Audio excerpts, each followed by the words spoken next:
All right, so many of us have probably heard Carl Sagan's often misquoted line about billions and billions of stars in the universe. Well, to most of us, this quantity of stuff is really quite unrelatable. But as organic chemists, we actually deal with things on this scale on a day-to-day basis.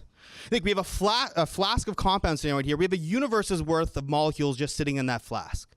And the real power of organic chemistry is to take this one molecular universe and convert it into a completely different molecular universe in a really directed and efficient manner. Now, my branch of organic chemistry is involved with the synthesis of carbon-based materials that have a lot of these fused six-membered rings you see on the screen here.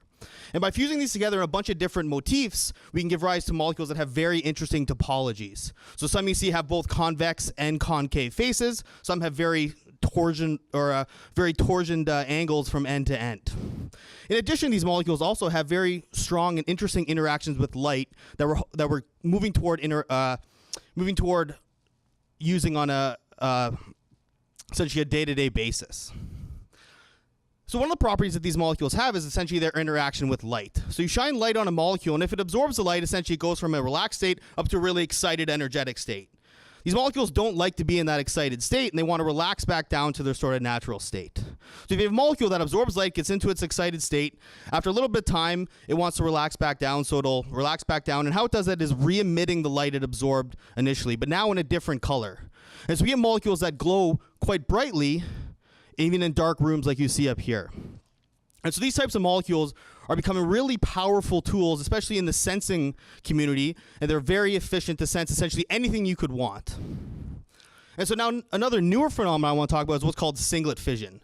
And essentially what it is a molecule absorbs light once again to become really excited, but it bumps into a neighboring molecule that hasn't absorbed light, so it's not excited. They bump into each other, and essentially they can share this energy. So what we've done is essentially taken one ray of light to make two excited molecules. Well, guess what? If you're trying to make solar devices, if you can take one ray of light and get two essentially units of energy out of it, hey, you're doubling our theoretical efficiency right off the bat. And so really, what we do is we try to make new compounds that we can essentially impart these properties into these compounds in order to potentially get these exploitable properties further down the road.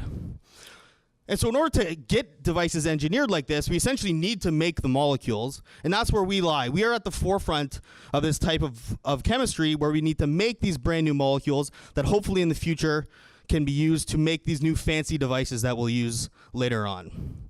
And so to finish off, even though in organic chemistry we're taking these really small molecules and manipulating them, I think we're trying to answer some pretty big questions. Thanks.